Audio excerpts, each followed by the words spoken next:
জীবজন্তু তৈরি করেছেন, সমস্ত জীবজন্তুর মায়েরা তাদের সন্তানকে লালন পালন করে। এটা শুধুমাত্র মানুষের বৈশিষ্ট্য নয়। মেরকাতুল মাফাতিহ একটা কিতাব আছে, বড় একটা মেশকাতের শরাহ, সেই কিতাবের মধ্যে লেখেন আল্লাহ তাআলা পৃথিবীর মধ্যে যত জন্তু আল্লাহ তাআলা সৃষ্টি করেছেন, পৃথিবীতে যতগুলো জন্তু আছে, কতগুলো জন্তু আছে, বিজ্ঞানীরা তারা 250 বছর গবেষণা করছে কতগুলো জন্তু আছে, শুধু সেটা দেখতে চেয়েছে।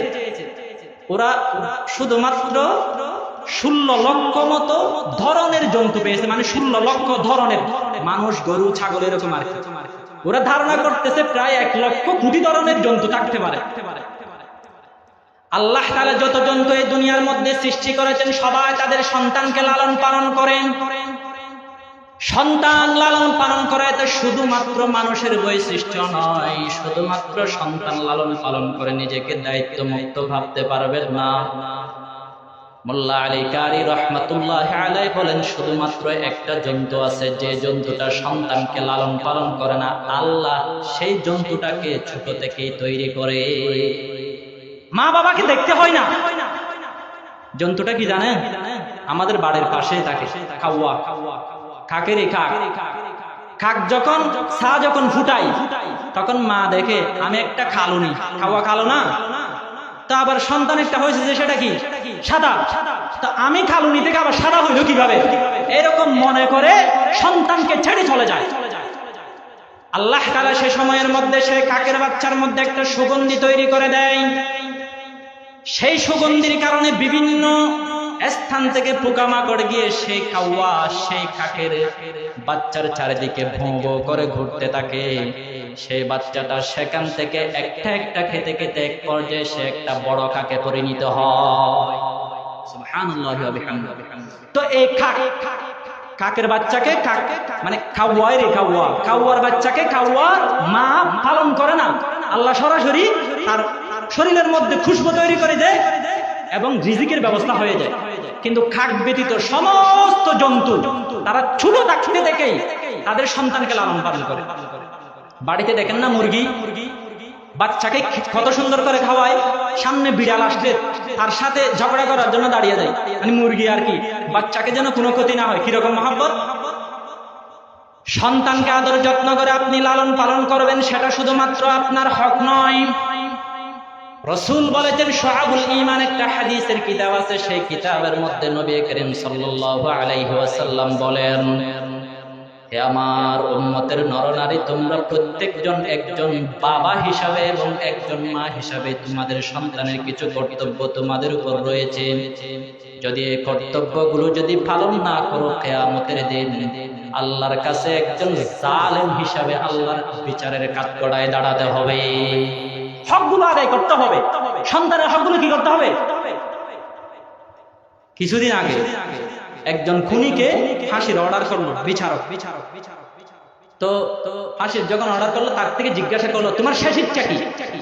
সে বলতেছে, আমার শেষ ইচ্ছা হলো আমার মায়ের সাথে কথা বলা। মাকে সেই খুনের মধ্যে হাজির করা হলো। সন্তান বলে, আম্মা জান, মৃত্যুর আগে ফাঁসিতে চড়ার আগে আমার মা আমাকে সঠিক শিক্ষা দেয় নাই, যার কারণে আজকে আমাকে ফাঁসির মঞ্চে উঠতে হয়েছে। যদি আমার মায়ের শিক্ষা যদি আমি পেতাম, আজকে ফাঁসির মঞ্চে উঠতে হতো না। এজন্য নবী করিম সাল্লাল্লাহু আলাইহি ওয়াসাল্লাম বলেন, সহিহ বুখারীর হাদিস, قال رسول الله صلى الله عليه وسلم كل مولود يولد على الفطرة فأبواه يهودانه أو ينصرانه أو يمجسانه। প্রত্যেকজন সন্তান নিষ্পাপ হিসাবে ভালো মন মস্তিষ্ক নিয়ে সে জন্মগ্রহণ করে, কিন্তু মা বাবার পরিচালনার কারণে সে অমুসলিম হয়ে যায়, ইহুদি নাসারা হয়ে যায়। মা বাবার শিক্ষা না দেওয়ার কারণে সে গাজাটি হয়ে যায়, জুয়াটি হয়ে যায়। মা বাবার শিক্ষা না পাওয়ার কারণে সে এক সময় সমাজের জন্য কলঙ্ক হয়, মা বাবার মুখে ছাই হয়। আর পক্ষান্তরে মা বাবার যদি সঠিক যদি শিক্ষা পায়, সেই সন্তান এক সময় দেশ ও দেশের জন্য একজন বড় একজন উজ্জ্বল নক্ষত্রে পরিণত হয়। মা বাবার অবদান আছে, মা বাবাকে খেয়াল করতে হবে আমার সন্তান যেন ভালো হয়। আরেকটা কথা বলি, কষ্ট লাগতেছে? মানুষের মধ্যে সবচেয়ে ভালো মানুষ কোনটা? মুহাম্মাদুর রাসূলুল্লাহ। সন্দেহ আছে? ওনার মা বাবা ছিল কিনা? ছিল। বাবার নাম আব্দুল্লাহ, মায়ের নাম আমিনা। এবং পৃথিবীর মধ্যে সবচেয়ে খারাপ মানুষ, খারাপ মানুষ কে? পৃথিবীর মধ্যে সবচেয়ে খারাপ মানুষ কে জানেননি কেউ? অনেকে বলে ফেরাউন, অনেকে বলে আবু জাহাল। আমি একটা বলি, সহিহ মুসলিমের হাদিস এসেছে, মা বাইনা খালকে আদম ইলা ইয়াউমিল কিয়ামা, পৃথিবীর ইতিহাসে সবচেয়ে খারাপ মানুষ হলো দাজ্জাল। সবচেয়ে খারাপ মানুষ কি? আল্লামা তাহের ফাতমি রাহমাতুল্লাহ একটা কিতাব লিখেছেন, বড় একটা কিতাব, মাজমাউল বিহার। সেই কিতাব 4 নম্বর খণ্ড 193 নম্বর পৃষ্ঠার মধ্যে উনি বলেছেন, এই দাজ্জালও একজন মায়ের পেট থেকে জন্মগ্রহণ করেছে। পৃথিবীর সবচেয়ে খারাপ মানুষ এই দাজ্জালও মায়ের পেট থেকেই এসেছে। কিভাবে এসেছে? ইন্না উম্মাহু ওয়ালাদাতহু মাকবুরা, তার মায়ের পেট থেকে আসছে, চামড়ার মধ্যে এক বাচ্চাদানি সহ বের হয়ে গেছে। মানুষ মনে করছে এখানে বাচ্চা দেখা যাচ্ছে না, মানুষ বলতেছে এখানে বাচ্চা নাই মনে হয়। মা বলতেছে এখানে ছিদ্র করে দেখ। যখন ছিদ্র করে দেখলো, দেখতেছে এখানে একটা বাচ্চা আছে। তো দাজ্জালও মায়ের পেট থেকে হলো কিনা? হলো না। পৃথিবীর সবচেয়ে ভালো মানুষ সেও মায়ের পেট থেকে, আবার সবচেয়ে খারাপ মানুষ সেও মায়ের পেট থেকে। রাসূল বলেন, নবী হওয়াতে সেটা আল্লাহর ব্যাপার, এমনি সাধারণ ওলি হওয়া এটা মা বাবার পরিচালনার কারণে হয়। জুনাইদ বুগদাদিও হবে মা বাবার পরিচালনার কারণে, আবার জামানার ফেরাউনও হবে মা বাবার পরিচালনার কারণে। এজন্য সন্তান ভালো হওয়ার জন্য মা বাবাকে আগে উদ্যোগ নিতে হবে যেন আমার সন্তানটা ভালো হয়। আপনি কিভাবে আপনার সন্তানকে ভালো করবেন? ভালো সন্তান কিভাবে আপনি পৃথিবীকে উপহার দিবেন?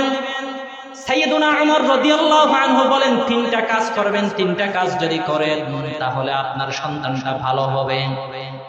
1 নাম্বার, আইয়ান্তাকি উম্মা, বিবাহ করার আগে থেকে সন্তানের চিন্তা করবেন। বিবাহ করার আগে থেকে চিন্তা করবেন আমার একটা সন্তান হবে। সেই সন্তানের মা কোনটা হতে পারে? একজন নামাজি একজন মহিলা বিবাহ করবেন।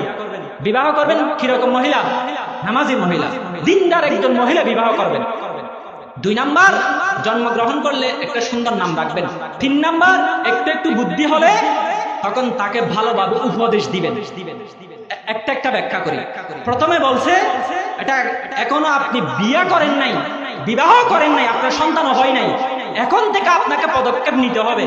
এখনো যারা বিবাহ করেন না তারা একটু ভালো করে শুনেন। বিবাহ করার সময় কিরকম মেয়ে বিবাহ করবেন?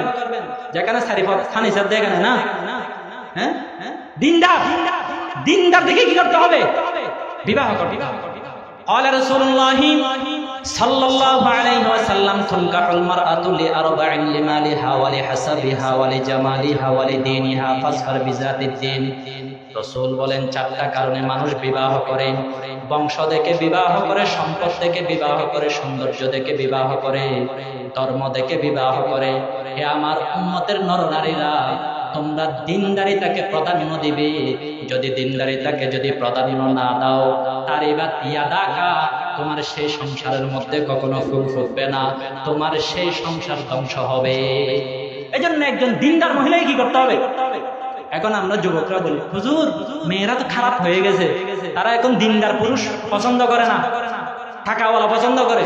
আমি বলি ছেলেরা আরো বেশি খারাপ হয়েছে, কারণ ছেলেরা শুধু সুন্দরীর পিছনে দৌড়ায়, দিনদারি দেখে না। তো ছেলেরা যখন দিনদারি দেখতেছে না, সুন্দরীর পিছনে দৌড়ায়, এই জন্য মেয়েরাও টাকার পিছনে দৌড়ায়, তারা দিনদারির পিছনে দৌড়ায় না। আমরা ভালো হলে মেয়েরা অটোমেটিক ভালো হয়ে যাবে। আর নিসাউ শাফায়াতুর রিজাল, আমরা ভালো মেয়েরা ভালো, আমরা খারাপ মেয়েরাও খারাপ। প্রথমে আমাদেরকে ভালো হতে হবে। একটা বউ আনলে মা বাবা বলে, আমার ছেলের বউটা একদম ভালো না, মানে তার ছেলেটা একেবারে নিষ্পাপ, সব দোষ হবে, তার ছেলে দোষ করলেও বউ মার, এরকম দোষ দেখি দেয় না। আপনার ছেলে যদি ভালো হয়, আপনার বউমা অটোমেটিক ভালো হয়ে যাবে। আগে আপনার ছেলেকে ঠিক করেন। এজন্য এটা বোঝাতে চাইছিলাম, বিবাহ করবেন দিনদারিতা দেখেন। বলতে পারেন হুজুর দিনদারিতা না দেখে বিবাহ করলে কি হয়? রাসূল বলেন, তোমার সংসার ধ্বংস হবে। কিভাবে ধ্বংস হবে? এই হাদিস নিয়ে গবেষণা করেছে আমেরিকার বিজ্ঞানীরা। তারা বলতেছে যে মহিলারা ধার্মিক নয়, এরকম যারা মহিলা, তাদের মধ্যে 4 ভাগের 1 ভাগ মহিলা এইরকম মানসিকতা নিয়ে চলে যে কোনো সময় তারা সন্তান হত্যা করতে পারবে। এরকম খারাপ মন মানসিকতা তাদের, যারা ধার্মিক না, ধর্ম মানে না, নামাজ দুয়া ঠিক টাইমে পড়ে না। আমেরিকার মধ্যে 21 বছরের গবেষণায় দেখা গেছে 11,000 শিশু তার মায়ের হাতে হত্যা হয়েছে। নাউজুবিল্লাহ।